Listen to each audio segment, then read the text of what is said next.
Hello दोस्तों, मैं दीपक, आपका अपना दीपक और आपके अपने यूट्यूब चैनल में आपका स्वागत करता हूं। चलो आ जाओ, अपन आप सवाल देखते हैं। कल अपन ने कहाँ छोड़ा हुआ था उससे अपन आगे आज कंटिन्यू सवालों को रखते हैं, ठीक है। आज आप भी मेरे साथ में अपने रजिस्टर या कॉपियों में नोट करेंगे, ठीक है। चलो, तो अपन ने कल पढ़ा हुआ था लास्ट में जाके प्लेस वैल्यू और फेस वैल्यू। आज अपन पढ़ेंगे रैशनल नंबर, इर्रेशनल नंबर, यानी कि परमेय संख्या और अपरमेय संख्या, ठीक है। जैसे परमेय संख्या पढ़ेंगे, पहले क्या पढ़ेंगे? परमेय संख्याएं। परमेय संख्या, परमेय संख्याएं क्या होती हैं ये आज अपन देखेंगे। परमेय संख्याएं वे संख्याएं होती हैं जो P बटे Q के फॉर्म में लिखी होती हैं, यानी कि अपन यहां से इसकी लिखेंगे परमेय संख्या। परमेय संख्याएं वे परमेय संख्याएं वे संख्याएं होती हैं जो P बटे Q के रूप में, हाँ, P बटे Q के रूप में, हाँ। ये P बटे Q का होता है, और कहने का मतलब ये हुआ है कि Q बराबर क्या नहीं होना चाहिए? जीरो। Q बराबर जीरो नहीं होना चाहिए, यानी कहने का मतलब ये है कि जीरो कहाँ नहीं होना चाहिए? नीचे। जीरो नीचे, जीरो नहीं होना चाहिए, ऊपर जीरो हो तो चलेगा। जैसे P बटे Q का मतलब ये होता है, जैसे एक परमेय संख्या ये ले लिया मैंने 5। क्या ये परमेय संख्या है? हाँ है। क्यों है? क्योंकि मैंने ये कहा है कि अगर P बटे Q के फॉर्म में लेना है, इसके नीचे ये ले लेंगे। इसको मान लिया अपन ने P और इसको मान लिया है Q। ये क्या हो गया? P बटे Q के फॉर्म में। P बटे Q के फॉर्म में ये एक परमेय संख्या है। किसी भी संख्या के नीचे हम एक तो लिख सकते हैं, किसी भी संख्या के नीचे तो हम एक तो लगा सकते हैं। जैसे कोई संख्या दी है 4, तो ये भी एक परमेय संख्या है, ये भी एक परमेय संख्या है। इसके भी नीचे हम क्या लगा सकते हैं? एक। और देखेंगे जैसे 5 लिख लिया, 5 लिख लिया, 5 के अपन कितना लिखेंगे? 2। ये भी हमारी क्या है? परमेय संख्या। यानी कि हमें ये कहा गया है कि P बटे Q के फॉर्म में जो संख्याएं होंगी वो क्या संख्या कहलाएंगी? परमेय संख्याएं। वो हमारी परमेय संख्याएं कहलाएंगी। जैसे मैंने कहा 0/5 लिखा, तो ये भी एक क्या है? परमेय संख्या है। ये भी एक हमारी परमेय संख्या है। मगर अगर मैंने ये कहा कि 5/0 लिखेंगे तो ये परमेय संख्या नहीं है, क्योंकि मैंने पहले ही मना करके रखा हुआ है कि Q बराबर क्या नहीं होना चाहिए? जीरो। यानी कि जो Q का मान नीचे है वो जीरो नहीं होना चाहिए। जो संख्या P बटे Q के फॉर्म में होंगी वो संख्या हमारी परमेय संख्या होंगी। तो ये वाला तो नहीं होगा। तो फिर अगर हमारी संख्याएं रूढ़ में आ जाए तो सवाल तो काफी रहते हैं अपने। अगर हमारी संख्या रूढ़ में आ जाए, जैसे हमने कहा कि रूढ़ में लिखा हुआ है 4, क्या लिखा हुआ है? रूढ़ में लिखा हुआ है 4, तो ये परमेय संख्या है कि नहीं है? तो ये एक परमेय संख्या अपने आप में है। क्यों है? क्योंकि जब हम इसको रूढ़ से बाहर निकालेंगे तो कितना निकलेगा? 2। और मैंने कहा इसके नीचे हम 2, तो 2 के नीचे कितना लिख सकते हैं? 1। तो ये क्या कैसा हो जाएगा? P बटे Q के फॉर्म में हो जाएगी। तो ये एक हमारी परमेय संख्या है। ऐसे बहुत सारी संख्याएं हैं जो परमेय संख्याएं होती हैं, और पहचानने का तरीका ये है कि उसके नीचे हम यानी कि बिल्कुल शुद्ध संख्या होती है, वो कैसी कहलाती है? परमेय संख्या। जैसे आपने कहा कि एक ये 22 ले लिया और अपन 7 ले लिया, तो ये परमेय संख्या है? हाँ, ये परमेय संख्या है। उसके बाद काफी संख्या आती है रूढ़ में रहेंगी। जैसे अपने पास मान लो ये अपने एग्जाम्पल पढ़ रहे हैं, और उसके बाद देखेंगे जैसे यहाँ ले लिया 49, कितना ले लिया? 49। उसके बाद देखेंगे नीचे ले लिया 4, तो ये एक परमेय संख्या है कि नहीं है? तो ये परमेय संख्या है। कैसे? इसको अपन बाहर निकालेंगे तो कितना निकलेगा? 7। कितना निकलेगा? 7। अगर इसको बाहर निकालेंगे तो इसका कितना आता है? 2। तो ये क्या आ जाएगा? P बटे Q के फॉर्म में हो जाएगी। तो ये भी हमारी क्या है? परमेय संख्या है। हाँ, परमेय संख्या मतलब होता है रैशनल नंबर। क्या होता है? Rational number. रैशनल नंबर लिख देते हैं, चलो ऊपर लिख लेते हैं। रैशनल नंबर, रैशनल नंबर्स यानी ये परमेय संख्या। परमेय संख्या वे संख्या होती हैं जो P बटे Q के फॉर्म में, यानी P बटे Q के रूप में होती हैं। तो अपन ने देखा हुआ है P बटे Q का मतलब ये होता है कि 5 ये मान लिया है, और इसका किसी भी संख्या के नीचे हम 1 तो मान सकते हैं। तो अगर नहीं मानते तो ये भी संख्या हो सकती है, जैसे ये है एक परमेय संख्या है, ये अपने आप में एक परमेय संख्या है। ऐसे डॉट डॉट ये आप अपने हिसाब से देखेंगे। यानी कहने का मतलब ये है कि कोई भी संख्या जो होगी उसके p बट्टे q के फॉर्म में होगी, वो संख्या कैसी कहलाएगी? परमेय संख्या कहलाएगी। उसके बाद देखेंगे अपरमेय संख्या। क्या देखेंगे? अपरमेय संख्या। तो इसको हटाएं अपन, ठीक है। तो अपन अब इसको हटाते हैं, फिर देखते हैं अपरमेय संख्या क्या होती हैं। ये हो गई परमेय संख्याएं। अब देखेंगे अपरमेय संख्याएं, ठीक है। अब देखेंगे अपरमेय संख्याएं इन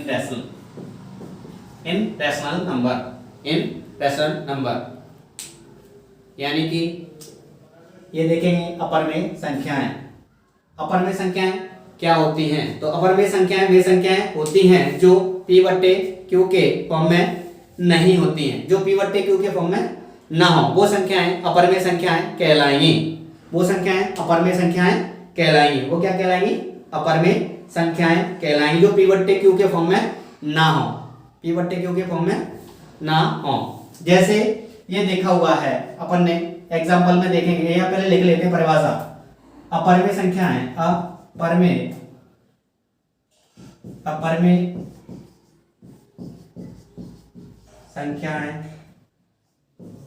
अपरमेय संख्याएं वे संख्याएं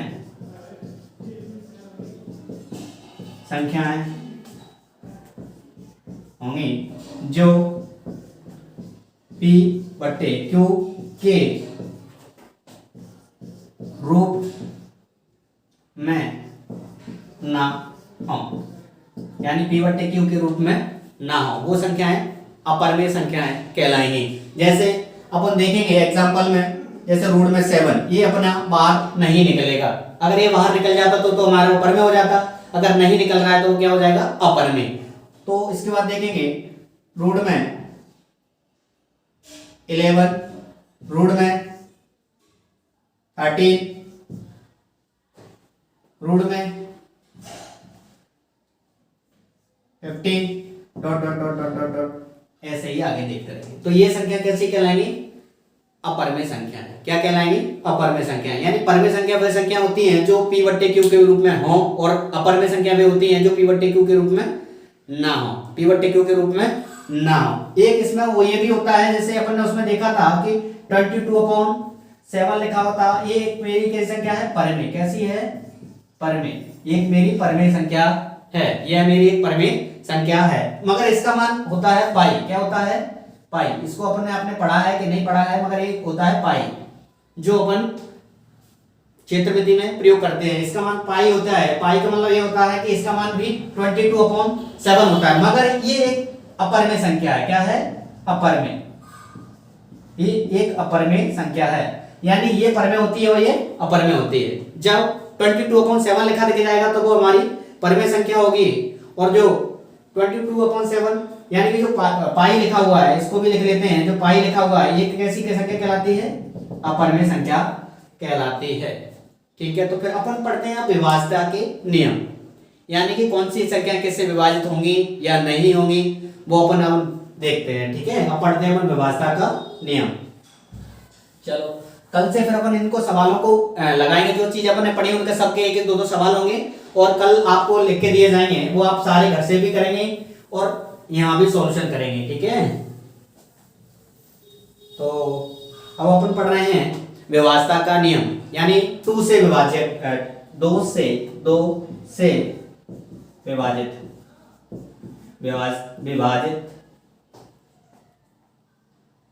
हाँ 2 से विभाजित विभाज्यता का नियम। हाँ 2 से विभाज्यता का नियम। 2 से विभाजित होने वाली संख्याएं वे संख्याएं होंगी जिनके अंत में 0, 2, 4, 6, 8 डॉट डॉट डॉट डॉट हो, तो वो संख्याएं 2 से पूर्णतः विभाजित होंगी। जैसे देख लेते हैं, इसके ऊपर परिभाषा लिखेंगे। 2 से वे संख्याएं विभाजित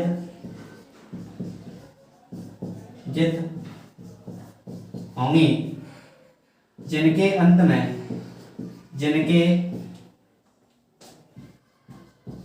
अंत में 0 2 4 6 8।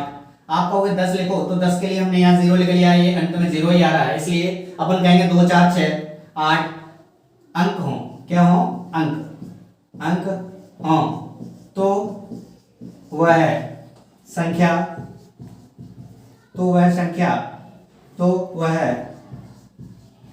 संख्या 2 से विभाजित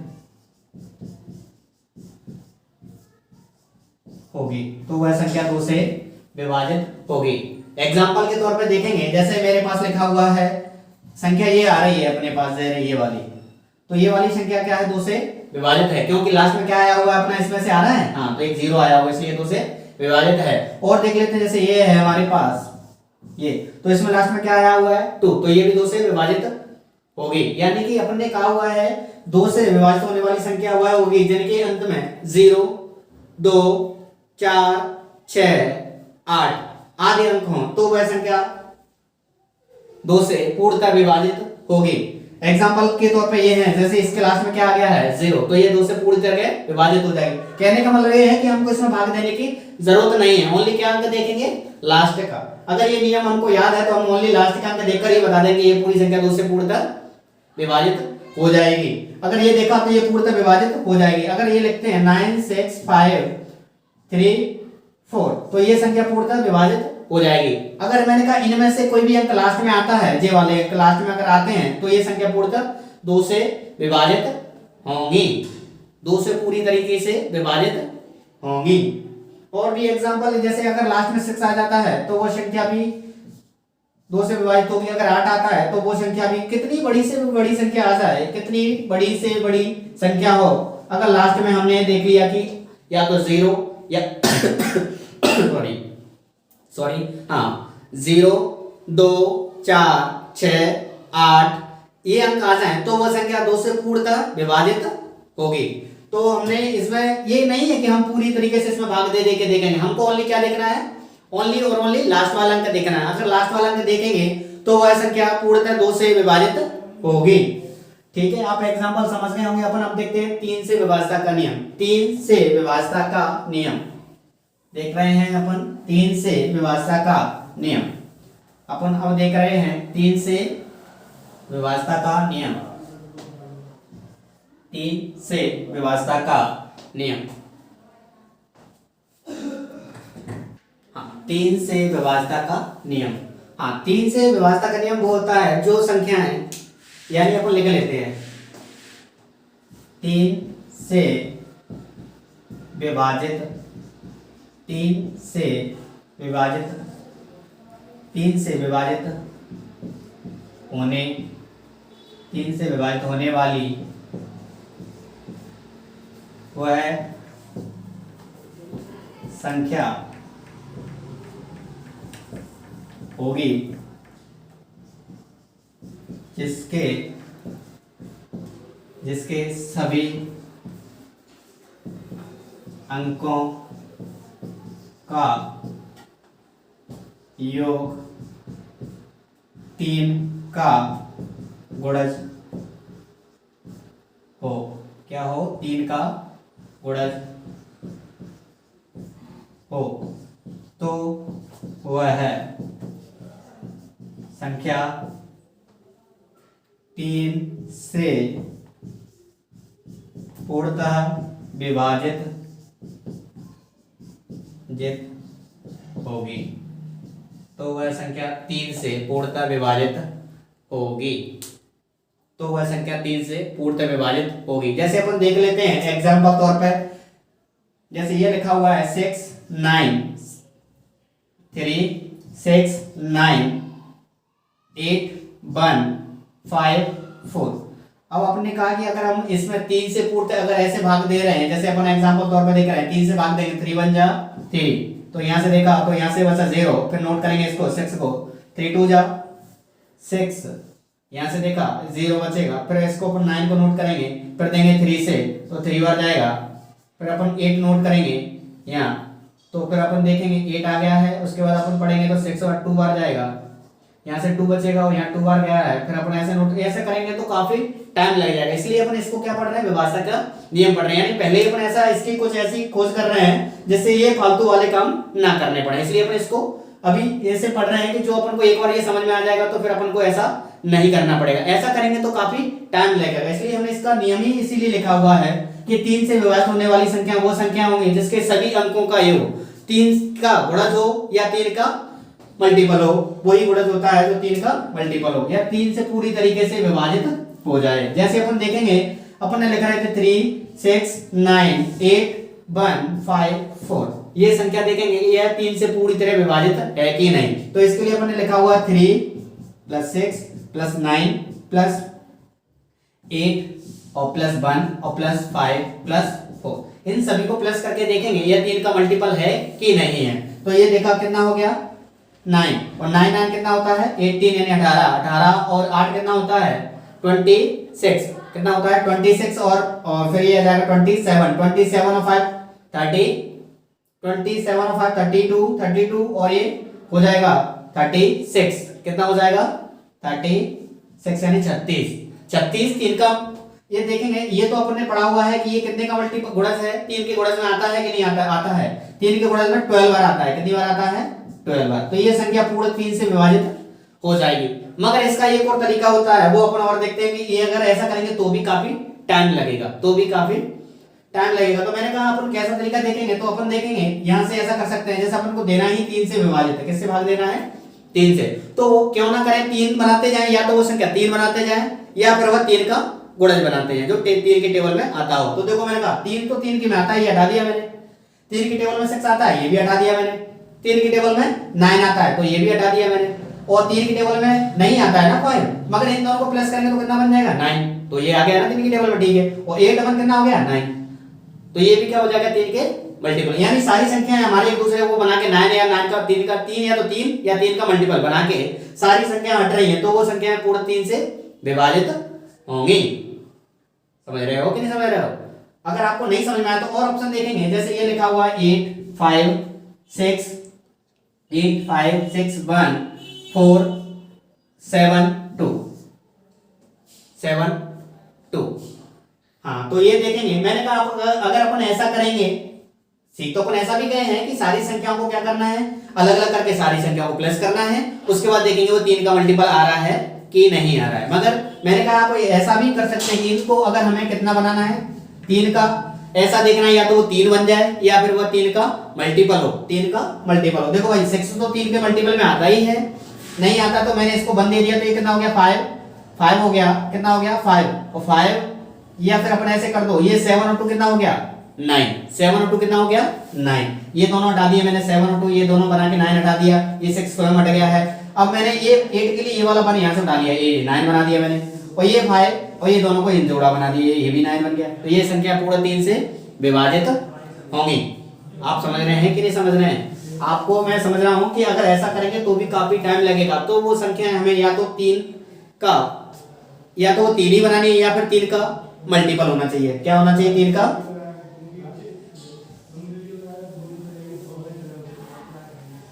ठीक है, तो अपन और देखेंगे इसके एग्जांपल, जैसे ये देख लेते हैं 7 5 7 5 7 6 2 8 5।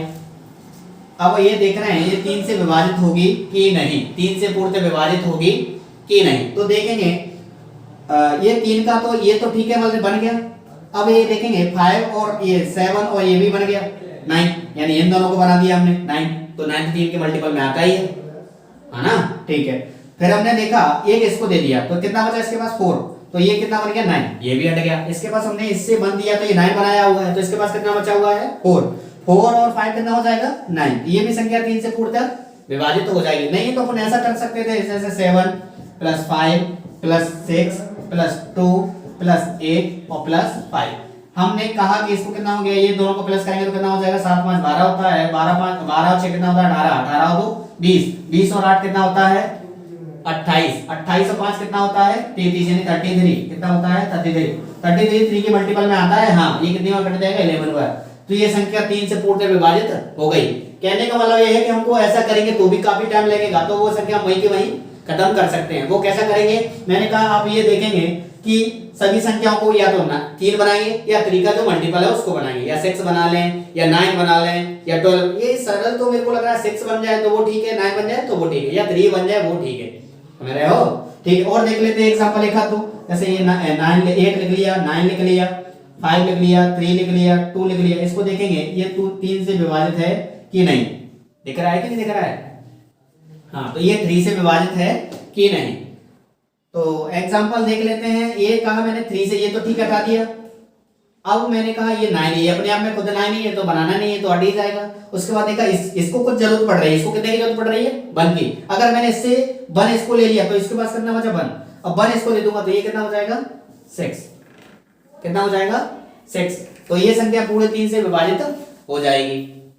ठीक है, और एक एग्जांपल देख लो, आप समझ गए होंगे अब तो कि यहाँ क्या है कि वहां जोड़ने पर भी काफी टाइम लगेगा। ऐसा हमको नहीं करना है, हमको तो ये देखना है कि वहीं की वहीं 3 का या तो 3 बना देंगे या फिर 3 का मल्टीपल बना लेंगे, या तो 9 बना लेंगे या 6 बना लेंगे या 3 रहने देंगे, वो संख्या वहीं की हटाते जाएंगे।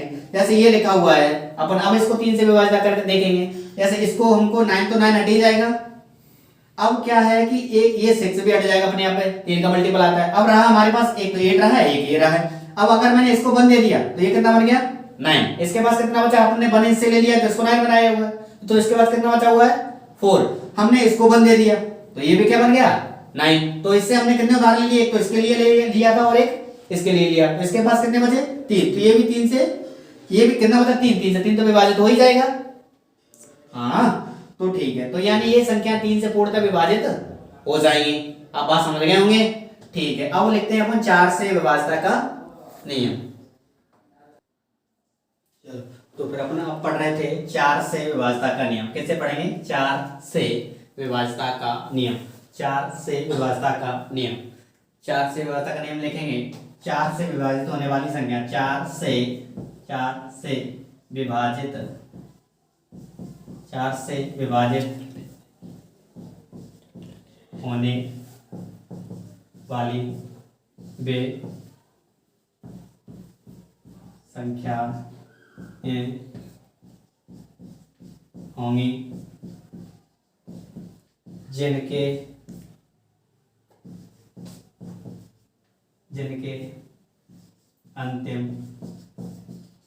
जिनके अंतिम 2 अंक, जिनके अंतिम 2 अंक 4 का गुणज हों या 4 से विभाजित हों। कहने का मतलब यह है कि अपन ने ये नियम इसलिए पढ़ा हुआ है कि ये कह रहा है कि 4 से विभाज्यता का नियम, 4 से विभाजित होने वाली वे संख्याएं होंगी जिनके अंतिम अंक या तो 4 का गुणज हो या 4 का, या फिर 4 से विभाजित हो। यानी कहने का मतलब ये है कि अपन ने अगर संख्या निकली ये वाली 8 ये, और जैसे कुछ भी लिख लेते हैं, लास्ट में देख रहे हैं ये 2 अंक देखने हैं। कितने अंक निकले हैं? 2 अंक। कहने इसमें लिखा ही है 4 से विभाजित होने वाली वे संख्याएं होंगी जिनके अंतिम 2 अंक, अंतिम कितने अंक? 2 अंक। अंतिम 2 अंक या तो 4 का गुणज हो या फिर 4 से विभाजित हो जाए। तो हमने कहा कि ये पूरी संख्या 4 से विभाजित कर, यानी 4 से संख्या पूरी नहीं देखनी होगी हमको, ओनली कितने अंक देखने होंगे? 8 और 4। तो हमें ये पता है कि 4 से विभाजित होगा, ये 2 बार जाएगा और ये कितनी बार जाएगा? फिर यहाँ से 4 नोट करेंगे, और ये कितनी बार जाएगा? 1 बार। तो ये क्या है कि हमको ओनली कितने देखने पड़ेंगे? लास्ट के 2 अंक। पूरी संख्या नहीं देखनी पड़ेगी हमको। स्टार्टिंग से अगर अंत तक देंगे तो बहुत टाइम लगेगा, इसलिए हमको इसके नियम पढ़ने पड़ रहे हैं कि जिससे हमें कम समय से कम समय में बचा जाए। क्या है कि पेपर जो होता है, सभी एग्जाम दे रहे होते हैं, आना भी सभी को होता है, मगर ये क्या है कि सबको जितनी टाइमिंग बच जाए वो अपन को प्रॉफिट में ले जाती है। नहीं तो फिर अपन क्या है कि सारे अपन भी पढ़ रहे हैं और सारे लोग पढ़ रहे हैं, तो फिर अपन, तो इसलिए हम 4 से विभाज्यता का नियम पढ़ रहे हैं। ठीक है, तो अब देखेंगे 4 से विभाज्यता का नियम अपन पढ़ रहे हैं। जैसे लास्ट के 2 अंक या तो 4 का गुणज हो या फिर 4 से विभाजित हो जाए। तो हमने कहा कि ये वाली संख्या आप देखेंगे कि ये संख्या 4 का गुणज है। हाँ है। कितनी बार? 15 बार। 15 4 जा 16 15 4 जा 60 होता है। कितना होता है? 60। 15 4 जा 60। ये 4 का गुणज है, यह 4 का बड़ा है, हमको ओनली और ओनली कितने अंक देखने हैं। ये तो ठीक है कि छोटी संख्या आप जल्दी भी कर लोगे, मगर काफी काफी संख्या बहुत बड़ी बड़ी आती है। आपको क्या है कि विभाज्यता का नियम पूछ रहा है, तो वो ये नहीं देख रहा है कि आपको भाग आ रहा है कि नहीं आ रहा है। भाग तो सभी को आता है, मगर वो ये कह रहा है कुछ लोग भाग दे दे के देखेंगे और कुछ लोग इसको अपने दिमाग से करेंगे। वो इसमें टाइमिंग खराब करने की कह रहा है। भाग आपको भी आता है और जो आपके साथ में कंपटीशन में बैठा हुआ है उसको भी आता है, मगर यहाँ जो टाइम बचा जाएगा वो जल्दी, यानी वही पास होगा जो टाइम बचा जाएगा। आप सोचो कि आपको आ रहा है तो भाग देना सभी को आता है, मगर यहाँ आपने कहा कि भाई हमने तो देख लिया ये 4 की टेबल में आता है या 4 का मल्टीपल है, तो ठीक है हम तो इसी को कर देंगे। कुछ लोग इसको भाग दे दे के देखेंगे तो वहां टाइम खराब होगा, वहां टाइम खराब होगा। इसलिए ये नियम आप एक बार याद कर लोगे तो ये क्या है, आपको कुछ टाइम बचाने में मदद करेंगे। इसलिए आप हम इस नियमों को पढ़ रहे हैं, है ना भाई। और देखेंगे, आप ये सोचो कि हमको भाग आता है, हम तो भाग दे के देख लेंगे, ठीक है आपको भाग आता है और जो आपके साथ में बैठे हैं उनको भी भाग आता है, जो आपके साथ में बैठे हैं उनको भी भाग आता है, मगर वहां हमको करना क्या है, ओनली टाइमिंग की बचत करनी है। किसकी? टाइम की। भैया सबसे बड़ा मूल्य क्या है? टाइम तो बहुत मूल्यवान है। अगर आपका कोई 2 लास्ट में 0 आ जाए तो ये 4 से विभाजित होगी। हाँ, अगर लास्ट में 2 0 आ जाए, आपको ना तो ये 4 के मल्टीपल में होती है और ना ये 4 से मैंने कभी भाग देते हुए देखा है। तो मैं ये कह रहा हूं कि अगर लास्ट में 2 0 आ जाती है तो वो संख्या 4 से पूर्णतः विभाजित होगी। वो संख्या पूरी 4 से क्या हो जाएगी? विभाजित होगी। अगर आप अपन देखेंगे 5 से विभाज्यता का नियम, किससे देखेंगे? 5 से विभाज्यता का नियम। अब लिखेंगे अपन 5 से विभाज्यता का नियम। 5 से विभाज्यता का नियम, अपन इसकी परिभाषा रखेंगे। 5 से विभाजित, 5 से विभाजित, हाँ 5 से विभाजित होने वाली वे संख्याएं होंगी जिनके अंतिम अंक, जिनका अंतिम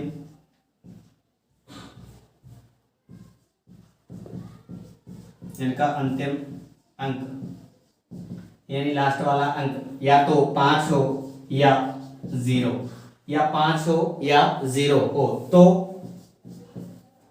वे संख्याएं 5 से विभाजित होंगी।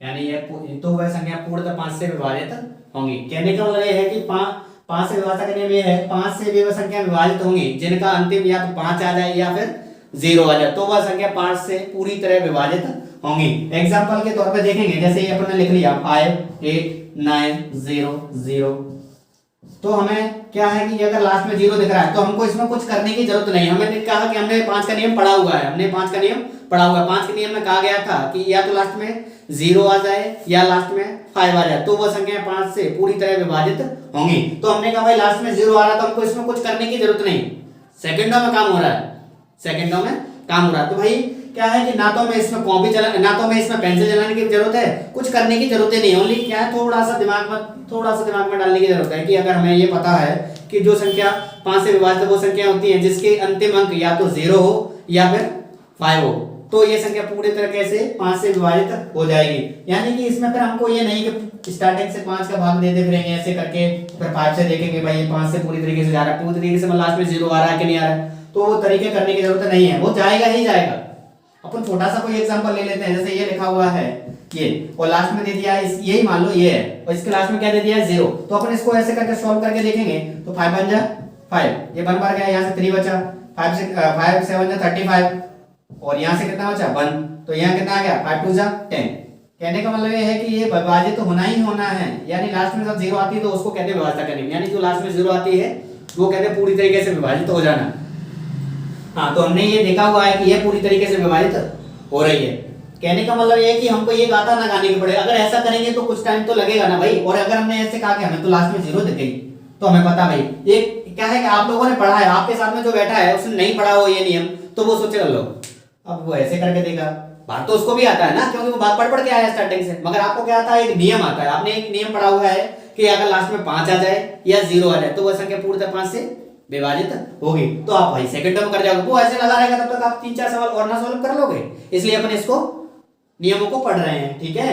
अगर मैंने कहा कि आप ऐसे देख लो, ये वाली संख्या है, अगर लास्ट में ये 5 आ रहा है, अगर वो कोई भी संख्या मान लो 95, तो इसमें लास्ट में क्या आ रहा है 5, तो ये भी संख्या 5 से विभाजित होगी, ये भी संख्या पूरी तरीके से 5 से विभाजित होगी। तो ठीक है, हमने नियम पढ़े हुए हैं, एक तो 2 का विभाज्यता का नियम पढ़ा हुआ है, 3 का विभाज्यता का नियम पढ़ा हुआ है, 4 से विभाज्यता का नियम पढ़ा हुआ है और 5 से विभाज्यता का नियम पढ़ा हुआ है, ठीक है। फिर आगे अपन कल देखते हैं इन वीडियो को, आगे कल बढ़ाएंगे, आगे ऐसे ही कंटिन्यू रखेंगे। और वीडियो को आप शेयर और सब्सक्राइब जरूर करें, जिससे क्या है कि आप हमसे और हम आपसे जुड़ जाएं पूरी तरीके से, आप और हम जुड़ जाएंगे तो फिर ऐसे ही आगे कंटिन्यू रखेंगे पढ़ाई को। थैंक यू, धन्यवाद।